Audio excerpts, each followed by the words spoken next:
Assalamualaikum warahmatullahi wabarakatuh. Alhamdulillah wa syukrulillah la haula wa la quwwata illa billah. Asyhadu an la ilaha illallah wahdahu la syarika lah wa asyhadu anna Muhammadan abduhu wa rasuluh. Allahumma shalli wa sallim ala nabiyyina Muhammad wa ala alihi wa sahbihi wa man wala amma ba'd.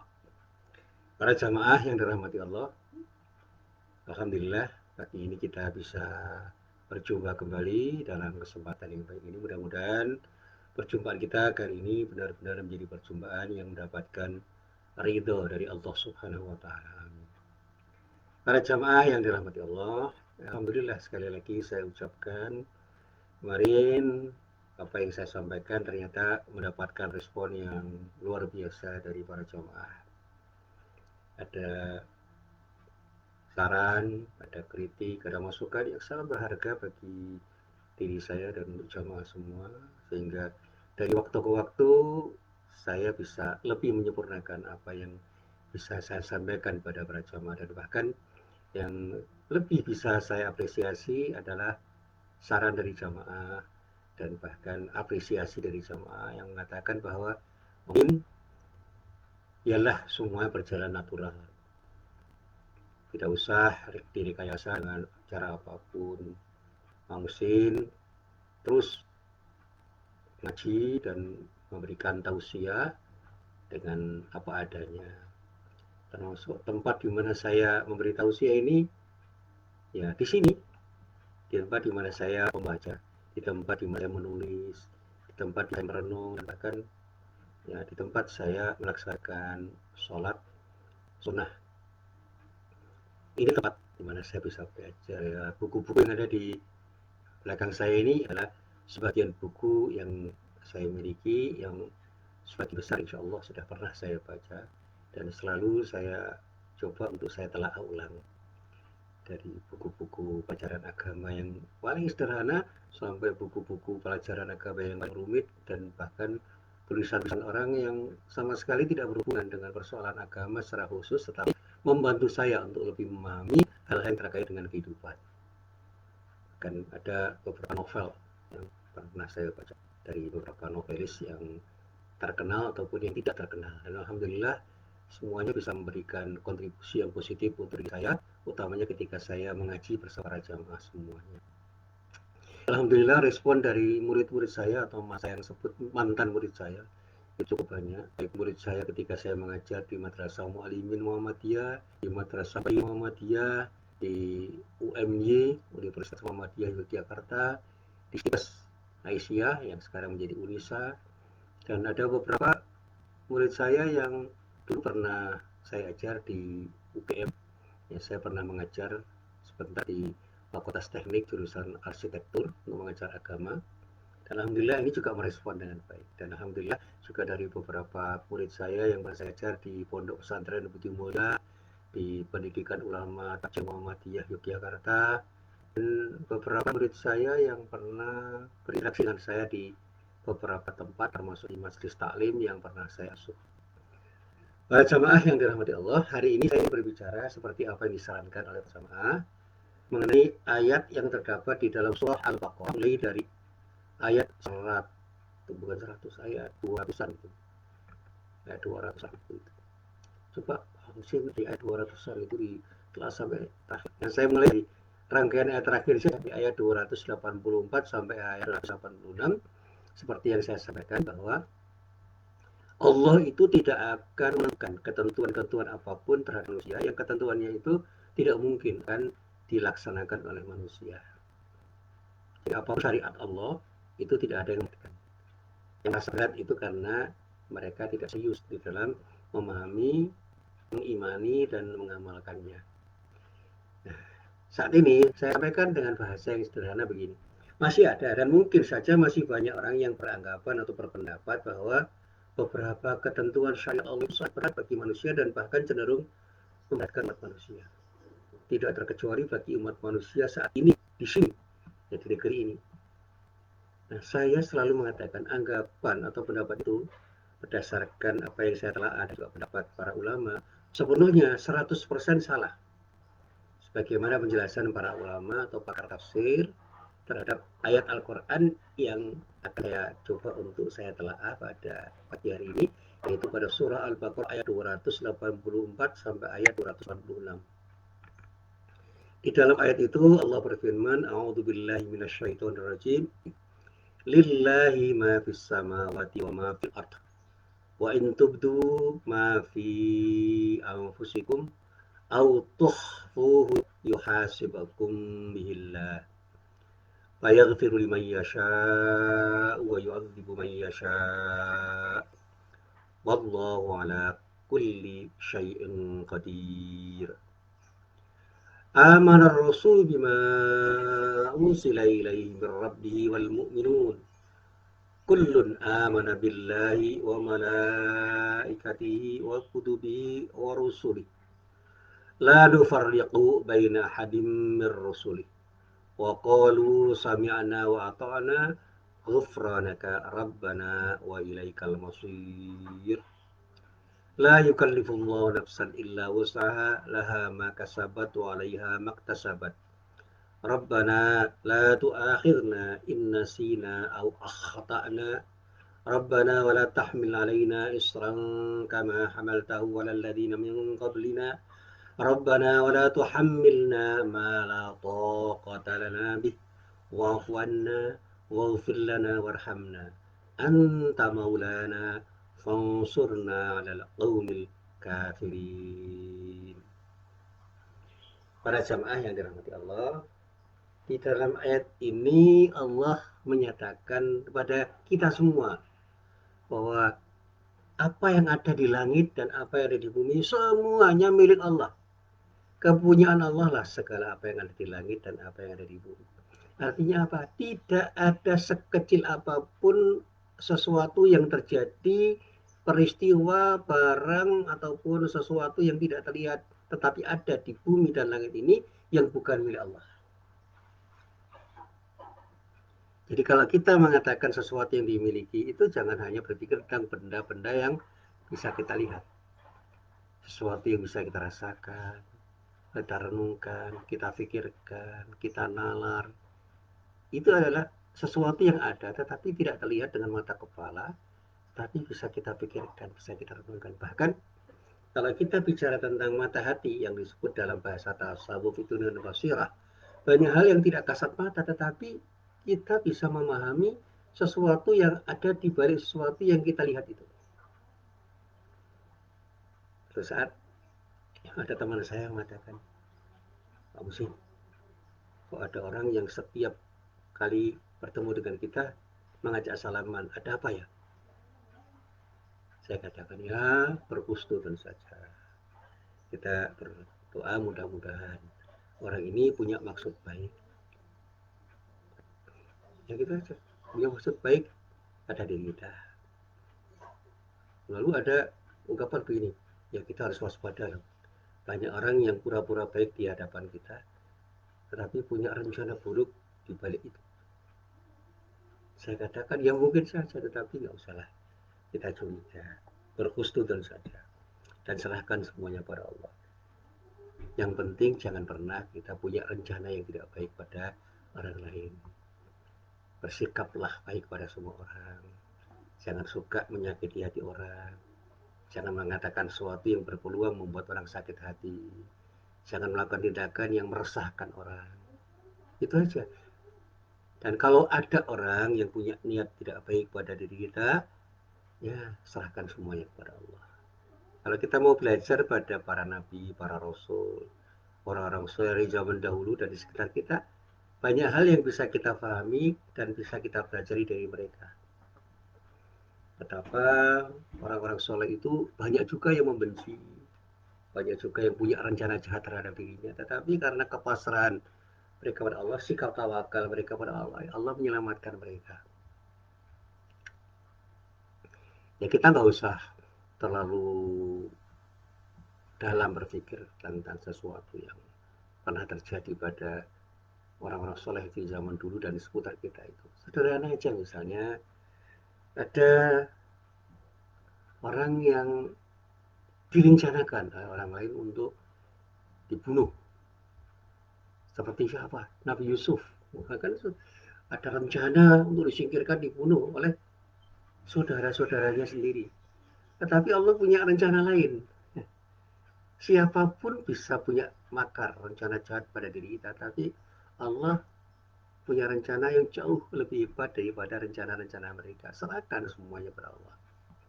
Nabi Muhammad SAW bagaimana sejarahnya? Dikejar-kejar, mau dibunuh, didolimi, sudah. Apa perlakuan orang-orang kafir terhadap Rasulullah Nabi Muhammad SAW itu luar biasa. Tetapi rencana-rencana jahat mereka kandas karena apa? Allah melindungi Nabi Muhammad SAW.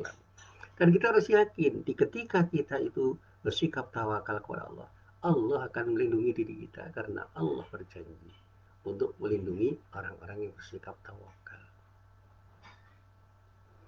Dan inilah yang harus kita pahami dan kita coba untuk kita yakini, saya yakin-yakinnya, dan kita amalkan di dalam kehidupan kita.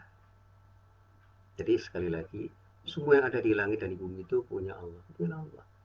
Manusia yang baik milik Allah. Manusia yang tidak baik punya Allah. Dan rencana jahat mereka, rencana baik mereka itu juga diketahui Allah. Dan Allah akan melakukan siapapun yang mencintai dan dicintai oleh Allah. Mari kita cintai Allah dengan cinta kita yang tulus. Insya Allah Allah pun akan membalas cinta kita dengan cinta yang jauh lebih bermakna dibandingkan cinta kita kepada Allah Subhanahu wa Ta'ala. Wujudkan cinta kita dengan beribadah kepada Allah, dengan ikhlas karena Allah. Insya Allah Allah akan berikan yang terbaik pada diri kita karena kita betul-betul mencintai Allah dengan beribadah kepadanya. Dengan cara apapun. Nah, inilah yang selalu saya sampaikan. Sehingga dikatakan wa in tubdu ma fi anfusikum aw tukhfuhu yuhasibkum billah. Dan jika kamu lahirkan atau kamu tampakkan apa yang ada di dalam hatimu atau kamu sembunyikan, ya Allah akan tahu. Karena apa? Allah akan membuat perhitungan dengan dirimu tentang perbuatanmu itu. Dan di sini ada pernyataan fayaghfiru liman yasha wa yu'adzibu liman yasha. Allah akan mengampuni siapapun yang dikehendaki olehnya dan menyiksa siapapun yang dikehendaki olehnya. Dan pernyataan terakhir, wallahu ala kulli syai'in qadir. Terhadap apapun dan siapapun Allah itu maha kuasa. Jadi Allah itu maha kuasa atas segala sesuatu. Sehingga kekuasaan apapun itu tidak akan bisa mengalahkan kuasa Allah. Kehendak siapapun itu tidak akan bisa melampaui kehendak Allah. Lalu disebutkan amara rasulu bima unzila ilaihi min rabbihi wal mu'minun kullun amana billahi wa malaikatihi wa kutubihi wa rusulihi la nufarriqu baina ahadin min rusuli wa qalu sami'na wa ata'na ghufranaka rabbana wa ilaikal masir. Ayat selanjutnya mengatakan dengan bahasa yang enak untuk kita pahami. Rasul, ya Rasulullah tentu saja Rasul Allah telah beriman kepada Al-Quran. Siapa Rasulullah itu menurut ahli tafsir? Inilah sebutan untuk Nabi Muhammad SAW. Rasulullah Nabi Muhammad SAW itu beriman kepada Al-Quran yang diturunkan kepadanya dari Tuhannya. Demikian pula orang-orang yang beriman. Semua beriman kepada Al-Quran yang diturunkan oleh Allah melalui malaikat Jibril kepada Nabi kita, Nabi Muhammad SAW. Rasulullah. Semuanya beriman kepada Allah. Malaikat-malaikatnya, kitab-kitabnya, Rasul-Rasulnya. Dan mereka mengatakan kami tidak membeda-bedakan antara seorang pun dengan yang lain dari Rasul-Rasulnya. Dan mereka mengatakan kami dengar dan kami taat. Mereka berdoa, ampunilah kami ya Tuhan kami, dan kepada Engkau lah tempat kembali. Ini sikap orang yang beriman yang mengikuti sikap Rasulullah. Iman itu harus kita pelihara dan kita tumbuh subur menjadi sesuatu yang bisa menjadi pijakan kita untuk berbuat sesuatu. Sehingga apa yang kita pikirkan, apa yang kita lakukan itu benar-benar selaras dengan apa yang digariskan oleh Allah Subhanahu wa Ta'ala. Nah, karena apa? Pada saatnya memang kita hanya akan kembali kepada Allah. Sehingga ketika kita bersalah, mohon ampun kepada Allah. Dan dikatakan di dalam hati, la yukadzullahu nafsan illa wusaha laha ma kasabat wa 'alaiha maktasabat. Rabbana la tu'akhidna in nasina aw akhtana. Rabbana wa la tahmil 'alaina isran kama hamaltahu 'alal ladzina min qablina. Rabbana wa la tuhammilna ma la taqata lana bih wa'fu 'anna waghfir lana warhamna anta maulana wansurna 'alal qaumil kafirin. Ini yang dikatakan Allah. Allah itu tidak akan membebani seorang melainkan sesuai dengan kesanggupannya, sesuai dengan kemampuannya. Seseorang itu akan dapat pahala dari kebajikan yang diusahakannya dan mendapatkan dosa atau siksa dari kejahatan yang dikerjakannya. Mereka berdoa, ya Tuhan kami, janganlah engkau hukum kami jika kami lupa atau kami bersalah. Ini doa-doanya orang yang beriman. Ya Tuhan kami, janganlah engkau bebankan kepada kami beban yang berat, sebagaimana engkau bebankan pada orang-orang sebelum kami. Ya Tuhan kami, janganlah engkau pikulkan kepada kami apa yang tak sanggup kami mikulnya. Maaflah kami, ampunilah kami, dan rahmatilah kami. Engkaulah penolong kami, maka tolonglah kami terhadap kaum yang kafir. Ini doa orang-orang yang beriman. Tingkat kepasrahan orang yang beriman itu luar biasa. Dan pada saatnya melawan orang kafir itu jangan resah dan gelisah. Allah Maha Kuasa terhadap apapun dan siapapun. Allah akan mengalahkan siapa yang dikehendaki untuk dikalahkan. Allah memenangkan. Allah akan memenangkan siapa yang dikehendaki untuk menangkan. Yang penting ada ikhtiar yang optimal. Berdoalah kepada Allah dengan kesungguhan yang tinggi, dengan intensitas yang sungguh-sungguh kita miliki, dan pada saatnya bersikap tawakal kepada Allah setelah kita berikhtiar seoptimal mungkin dan berdoa kepada Allah. Nah, para jamaah yang dirahmati Allah, berkaitan dengan ayat ini ada sebuah kisah yang diriwayatkan dari Ibnu Abbas radhiyallahu anhu. Kata beliau, secara historis ayat ini turun berkaitan dengan hukum tentang menyembunyikan kesaksian. Orang yang menyembunyikan isi hatinya bakal diketahui Allah, karena tidak ada yang tersembunyi bagi Allah. Banyak ahli kitab yang perhatikan wahyu yang disampaikan kepada mereka, tetapi mereka tidak perhatikan ya, terhadap apa yang telah disampaikan dan difahami oleh mereka, sehingga ayat-ayat Allah yang disampaikan oleh mereka itu tidak bermakna pada mereka karena perhatian mereka tidak optimal. Orang Yahudi, orang Nasrani itu adalah kelompok orang yang pernah mendapatkan peringatan dari Allah, tetapi mereka tidak mau memahami peringatan dari Allah itu. Bahkan ayat-ayat Allah mereka dustakan. Nah, disinilah kemudian para jamaah yang berbahagia, Allah menyatakan dengan bahasa yang sederhana, apapun yang ada ini di bumi dan di langit itu milik Allah.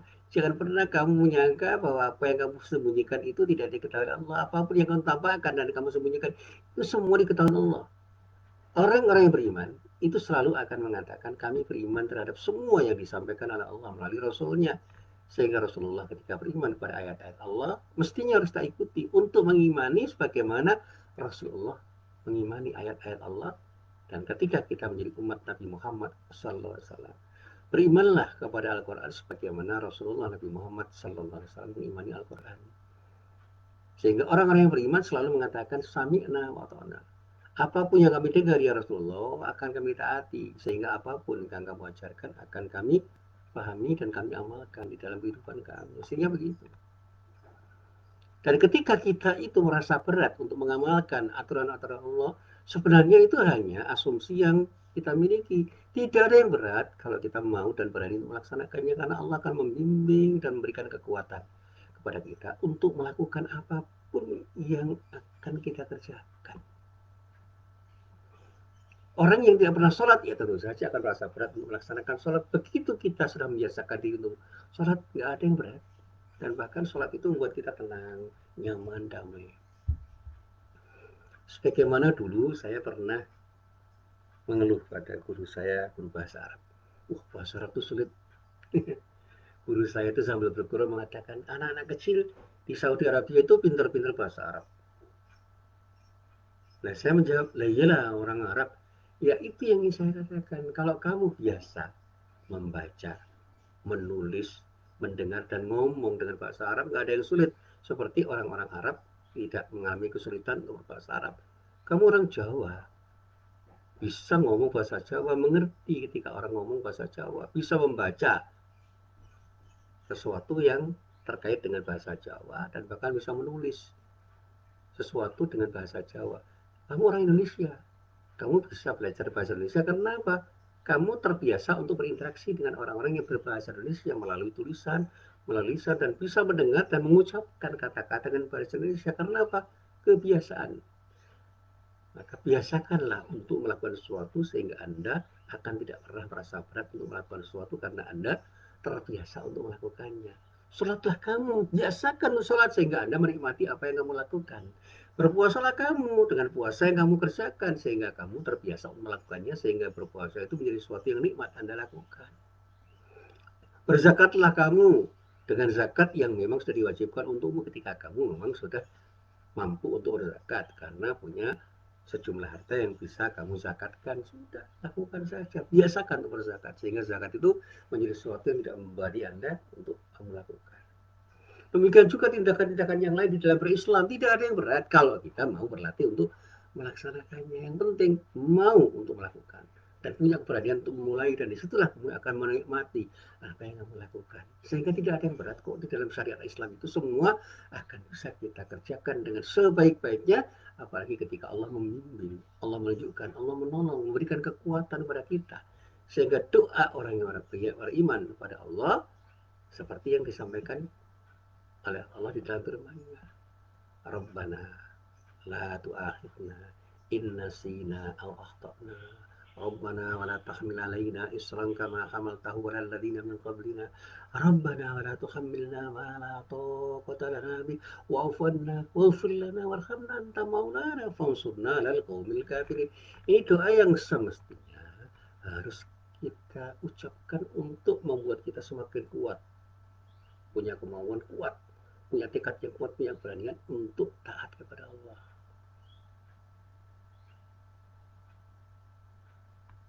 Ini yang selalu saya sampaikan ya. Ketika kita berdoa, ya Allah ya Tuhan kami, janganlah Engkau hukum kami jika kami lupa atau kami bersalah. Itu akhirnya kita sadar bahwa pada suatu saat mungkin kita lupa dan bersalah. Ayo mohon ampun kepada Allah. Sehingga Allah tidak mengadab kita. Berdoalah kita kepada Allah. Ya Allah, janganlah Engkau hukum kami jika kami lupa atau kami tersalah. Itu doa yang harus kita ucapkan selalu. Dan kemudian dilanjutkan, ya Allah ya Tuhan kami, janganlah Engkau bebankan kepada kami beban yang berat, sebagaimana Engkau bebankan kepada orang-orang yang sebelum kami. Itu artinya apa? Kita bermohon kepada Allah supaya kita tidak terbebani dengan beban-beban yang tidak mungkin kita kerjakan, kita lakukan, tidak mungkin kita amalkan. Allah yang akan memberikan yang terbaik untuk diri kita. Termasuk ketika kita berdoa, ya Allah ya Tuhan kami, janganlah Engkau pikulkan kepada kami apa yang tak sanggup kami mikulnya. Ya, ketika kita itu punya masalah, itu masalah yang sudah diukur oleh Allah untuk dipikulkan kepada kita. Tinggal kita menyikapinya dengan sikap positif. Hadapi masalah, jangan lari dari masalah. Apalagi mengeluh dan mengeluh. Keresahan yang terjadi sebagai akibat dari keluhan kita ketika kita bermasalah, itu justru akan membebani diri kita. Lalu kita berdoa, ya Allah, beri maaflah kami, ampunilah kami, dan rahmatilah kami. Engkaulah penolong kami, maka tolonglah kami terhadap kaum yang kafir. Berhadapan dengan orang kafir, gak usah resah dan gelisah. Sampai saat ini ketika kita berhadapan dengan orang kafir, gak usah resah dan gelisah. Ada Allah di samping kita. La tahzan, innallaha ma'ana. Ini firman Allah yang menurut para tafsir, inilah apa yang diucapkan oleh Rasulullah Nabi Muhammad SAW pada sahabatnya yang sekaligus itu pada saatnya menjadi mertuanya Abu Bakar radhiyallahu anhu ketika berada di Gua Thur, kata para ulama tafsir yang pernah saya baca. Nah, terlepas dari apakah itu benar atau tidak, kita gak usah mempertanyakan, yakinkan bahwa itu adalah sesuatu yang diamanahkan oleh Allah pada para ulama. Kita yakini bahwa Allah itu ada di samping kita, sehingga kita tidak pernah resah dan gelisah ketika mendapatkan masalah. Allah Maha tahu terhadap apapun, bahkan yang tidak kita ketahui sekalipun. Tidak mungkin Allah tidak akan tahu terhadap apapun yang terjadi. Karena Dialah pemilik segalanya, termasuk peristiwa yang terjadi, telah, sedang, dan akan terjadi. Nah, disinilah para jamaah yang berbahagia, saya ingin mengakhiri pengajian ini dengan satu penjelasan yang ringkas. Setiap orang itu akan memperoleh hasil dari apa yang diupayakan. Jadi kalau bahasa yang sering saya sampaikan, mayyazra yahsud. Siapa yang menanam, dia yang mengetam. Kalau kita ingin panen yang baik, ayo kita tanam sesuatu yang baik dengan cara yang baik. Kita akan mendapatkan manfaat dari amaliyah kita. Amal-amal kebaikan kita itu akan berbuah pada kebaikan. Tetapi juga kita harus tahu, setiap perbuatan buruk itu akan berbuah burukan. Kalau kita rajin, insya Allah kita akan pandai. Ketika kita betul-betul berupaya seoptimal mungkin untuk menjadi orang baik, insya Allah kita pun akan ditolong oleh Allah untuk menjadi orang baik. Jangan pernah kita itu tidak melakukan apapun di dalam hidup ini. Jadilah orang yang punya kreativitas, orang yang punya kemampuan untuk berinovasi terus menerus, tiada henti inovasi itu yang harus kita lakukan. Karena pada saatnya apapun yang kita kerjakan itu akan diperhitungkan oleh Allah, dan pada saatnya Allah akan memberikan balasan selaras dengan apa yang kita kerjakan. Kita tidak pernah memiliki apapun. Semua yang kita miliki itu adalah kepemilikan yang bersifat relatif. Pemilik mutlaknya itu Allah. Jadi sudah lakukan apapun yang bisa kita lakukan dengan apa yang telah diberikan Allah. Iman kita yang akan bisa mendorong kita untuk bisa melakukan yang terbaik di dalam hidup kita. Sehingga dengan kekuatan iman, insya Allah kita akan menjadi orang soleh, karena dengan kekuatan itulah kita akan meyakini apapun yang kita lakukan dengan satu keyakinan bahwa Allah akan menolong siapapun yang bersungguh-sungguh untuk menjadi orang yang terbaik di sisi Allah. Walladzina jahadu fina lanahdiyannahum subulana, ini janji Allah. Siapapun orang yang punya kesungguhan untuk berbuat sesuatu di jalan kami, Allah berjanji akan menunjukkan jalan untuk melakukan sesuatu yang terbaik ketika orang itu berusaha untuk melakukan tindakan yang terbaik. Allah akan menunjukkan jalan-jalan yang terbaik yang memang harus dilalui oleh orang untuk melakukan sesuatu yang terbaik dalam rangka untuk mencari ridha Allah.